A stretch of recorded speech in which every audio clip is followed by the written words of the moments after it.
Today we are looking at all of the Sony ZV cameras. There are currently 5 and we'll be comparing them all, talking about the pros and cons of each, all to find out if any of them are right for you.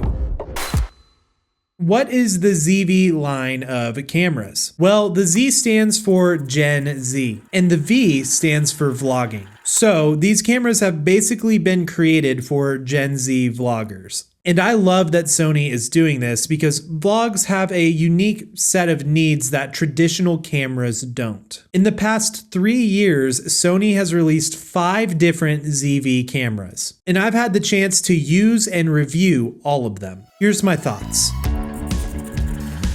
The ZV-1 was the first of its kind. It was released in May of 2020, and it's what started the whole line. A major pro of it was that it was high quality, yet still a small, compact point-and-shoot camera. It's pocketable, 4K resolution, has great autofocus, decent low light, and picture profiles to get the most out of the camera. It has a lot of custom buttons so you can dial in your settings. And the main standout feature was that the built-in lens was pretty versatile. It has about a 24-70 focal length equivalent, with the widest being a 1.8 aperture. So though the lens is pretty good, it was also the camera's biggest con. For vlogging, it just isn't wide enough. It's way too close, especially when you turn on active stabilization. It really crops it in. One way to fix this is with a third-party wide-angle lens adapter. The problem is that it makes the setup quite a bit bigger, which takes away the main appeal of it being small and pocketable. So while the camera can be useful in different scenarios, it really fell short in its main purpose. But this was just the first of its kind. Let's see what they came out with next.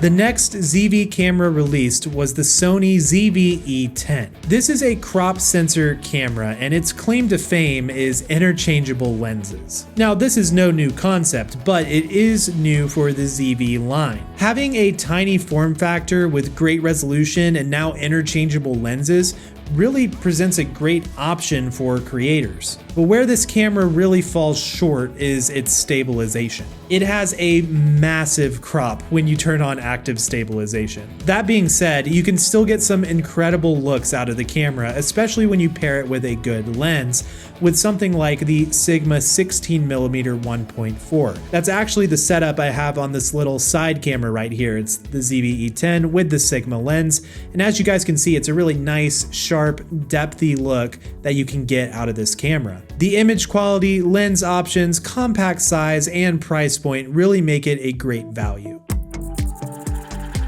The next camera to be released was the Sony ZV-1F, and to me, this one was a flop. Maybe that's what the F stands for. On paper, it's an incredible option. It's the cheapest of the lineup, coming in at around $500, which is a great price for a beginner camera, and it still has some great specs. It does have a fixed lens, which I believe is actually what the F stands for, so you don't actually get any optical zoom. But I actually really like the focal length that they chose for it.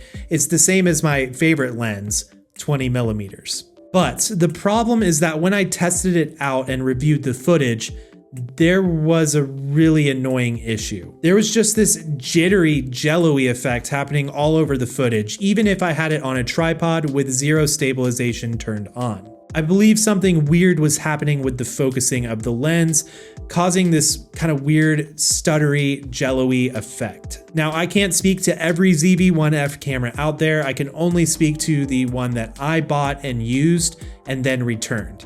It just really wasn't usable in my opinion. So while it is the most affordable in the lineup, ultimately I would label this the biggest letdown.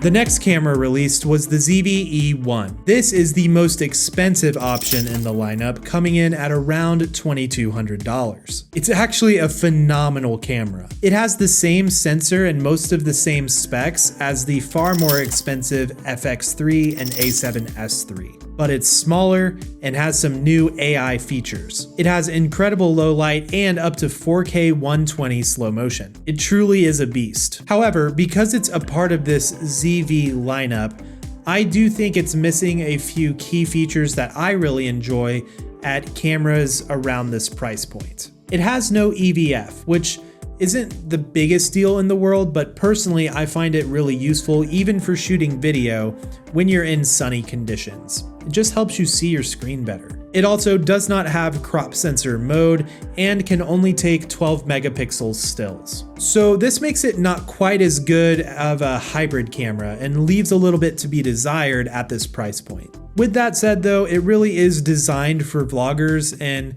it's not really meant to be a hybrid camera. Problem is, I do think there's quite a few vloggers that are hybrid creators that also want, really high quality photos as well. While this is by far the best performing ZV camera, at that price point, there's other really good cameras too. And lastly, the most recent ZV camera, the Sony ZV-1 Mark II. Man, they really need better names for these. This camera, in my opinion, is pretty dang awesome. It's nowhere near perfect, but I think they may have finally started to get it right. The ZV-1 Mark II is like what the ZV-1 and the ZV-1F are trying to be. It's just more useful for actual content. The lens on it is an 18 to 55 equivalent, and to me, that range is much better for vlogging. You don't get quite as long of a zoom as the original ZV-1, but to me it's a fair trade-off because it's a lot wider. It's got Sony's newer menu system, it's a little bit faster turning on. The stabilization it has is definitely not perfect, but it's decent and it doesn't have nearly as bad of a crop. It's got a touchscreen, and it's just fun to use. My main complaint is that I really wish it could have had 4K 60. And I do wish the stabilization was a bit better and that the camera was just a little bit cheaper. I think if they would have kept this camera at the price point of the original ZV-1, it would have probably done a lot better. Upgrading the price but barely upgrading the features is a no-go. It was to the point that when I first heard about it, I was kind of underwhelmed. It wasn't until I actually used it and watched back the footage that my opinion changed. That's why I'm labeling this one the most surprising. Because of its size, quality, and focal length, it's a great vlog camera. And it could also be a great B camera or just a behind the scenes cam. It's really great as a travel camera. Let's compare these cameras and talk about who they are for. If you are on a tight budget and the jitters don't bother you, go with the ZV-1F. If you are traveling and want a small camera that can take great photos and don't care as much about vlogging, I'd recommend the ZV-1 because of the longer zoom. If you are creating talking head videos like reviews and tutorials, then the ZV-E10 is an amazing value option. You can get great quality results because of the interchangeable lenses. I think it's the best value overall, but I wouldn't recommend it as much for vlog content because of the massive crop on the stabilization. If you are looking for a camera for vlogs, the ZV-1 Mark II is a great option. It is small, fun to use, and works really well. But if you have a bigger budget and are looking for pro quality video, then the ZV-E1 is definitely the way to go. It has pro-level specs, amazing low light, and incredible stabilization. Out of the ZV line, it is definitely the winner, and even though it's a bit expensive, it's still an insane value for the money. However, it really is geared more towards video. If photos also matter to you, then you may want to check out this crazy cool hybrid camera, the A7C Mark II. And if you want to check that out, you can see my full video review right here.